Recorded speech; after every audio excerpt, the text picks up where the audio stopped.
courage, beauty, and execution. The story of Judith, killer of Holofernes. Our story takes place in 450 BC, 100 years before Alexander would bring Greek rule to Egypt and Gaza. The Assyrians rampaged towards Jerusalem, cutting out water to nearby Bethulia for 34 days. In Israel today, visible history reflects the trade and spirituality of Judith's tale and of later wars. It remains a popular travel destination for history lovers. But who was Judith, and what made her so indomitable? A beauty queen like Miriam Hardar may illustrate the allure that Judith held.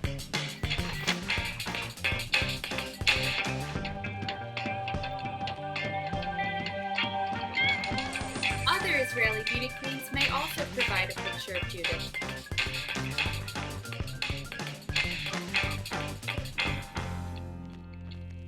But how would her appearance differ from Israeli Jews today?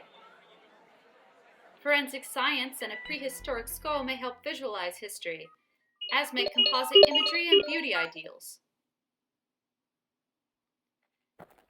It is written that she wore remarkable sandals, and that she donned a linen dress in which to dazzle the Assyrian war general. Bleached white linen was a popular choice, but Hercules' dog discovered some other, more expensive and thereby more impressive pigments. Roman purple pigment came from sea snails, and its rarity became the clout of royals. Carmine red pigment was created from crushed beetles. It was a favorite of a Babylonian queen whose adulterous behavior titled her the Red Whore of Babylon. This is the hue of the Scarlet Letter and the name of Carmen of the self-titled opera and the bottom of Louis Vuitton heels or bloody shoes. Saffron is used to make a yellow pigment, and lapis lazuli is worth more than its weight in gold, also known as ultramarine blue, or across the sea from France. It was reserved for paintings of the Madonna because of its expense. Fine linen tends to be see-through, and was worn in a variety of styles around the Mediterranean. Some styles included bare breasts.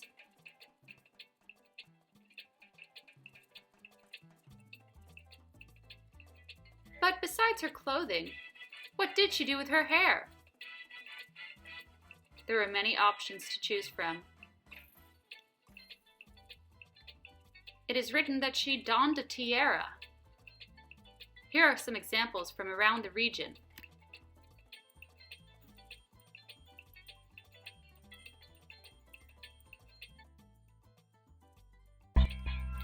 But in a world where most people smelled like unwashed animals, Judith had one more trick up her sleeve.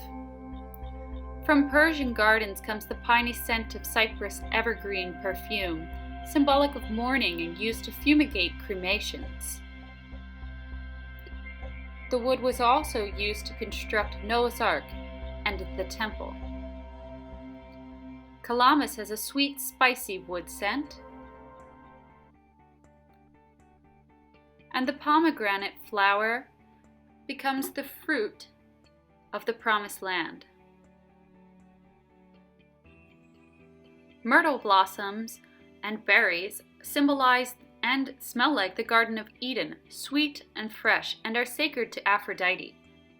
While mastic is worth its weight in gold, known as Arabic gum, it is a resin that comes from trees. The Assyrian warrior Holofernes belongs to a Babylonian kingdom where the ancient wonder of the world, the Gate of Ishtar, was built in 575 BC, an unbending winged goddess of sexual attraction. Judith's city of Bethulia stood in the way of Jerusalem's subjugation, but the attractive spy assassin was empowered by some of the very same charms as Aphrodite and Ishtar herself. Dressed and scented to inspire fantasy, she descended from the Judean plains with kosher wine and food in order to be captured by Holofernes' henchmen. After spending 3 days at his camp, One night, Judith goes to Holofernes' tent to do a little schmoozing. But she had other plans, too. Once Holofernes passed out drunk, she picked up his own sword and proceeded to fulfill her prophecy.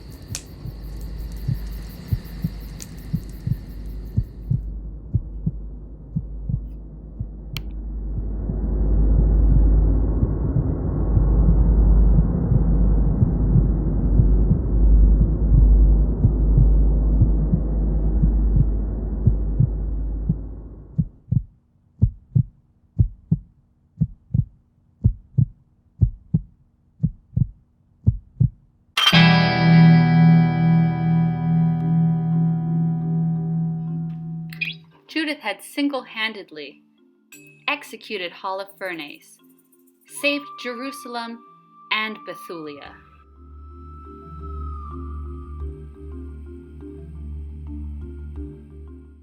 Back in Bethulia, the old wise men had said they were going to give up the city to the Assyrians if God didn't intervene on their behalf in 5 days. Judith told them they were faithless and concocted a plan on her own. She even thanked God for the opportunity to prove herself.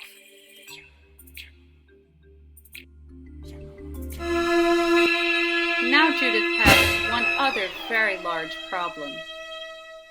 Her handmaiden was supposed to have waited outside the tent while she dealt with Holofernes. And now she had something important that she needed some help with.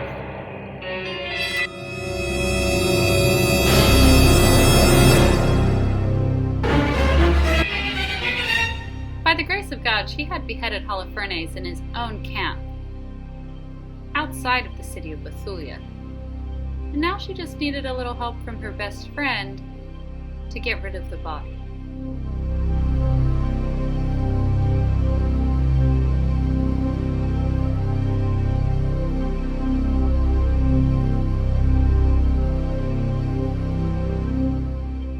But there's a contradicting story about Judith and her handmaiden. Her handmaiden would have operated as a chaperone and would have followed Judith anywhere, even into the tent, to take part in the killing of Holofernes. Some artists, such as Artemisia Gentileschi, would include the handmaiden to emphasize her importance in portraits of Judith.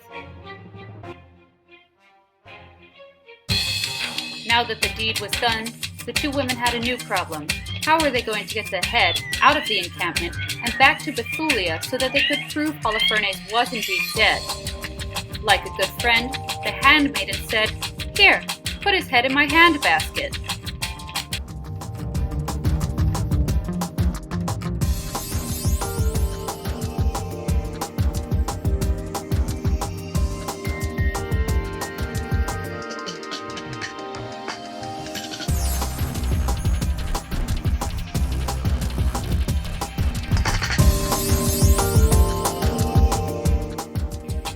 Before leaving Holofernes' tent, the two women wrapped his headless corpse in some of the beautiful Eastern textiles that comprised the tent to hide it from any peeping toms. 100 years or more later, Cleopatra would present herself the same way to Caesar, wrapped up beautifully like a gift.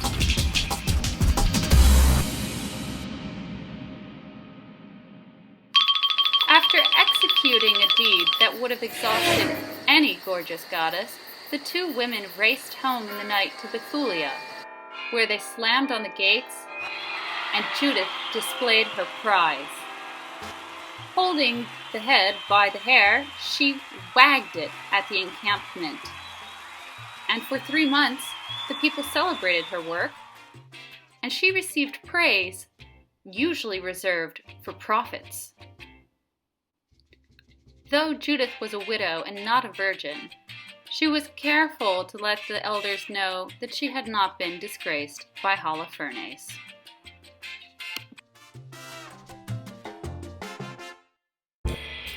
Modern versions of Judith's tale vary from the biblical text. One theater version portrays Judith as remorseful, having done the wrong thing for the right reasons. afraid that she may carry the child of Holofernes, but having done the wrong thing for the right reasons.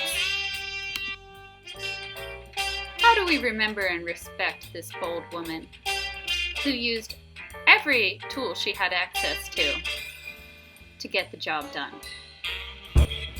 This tale gives us an opportunity to consider how we feel about women's bodily self-possession and the difference between killing, murder, and assassination, female friendship and loyalty, anti-bureaucracy, and also how women are perceived as powerful or as fearful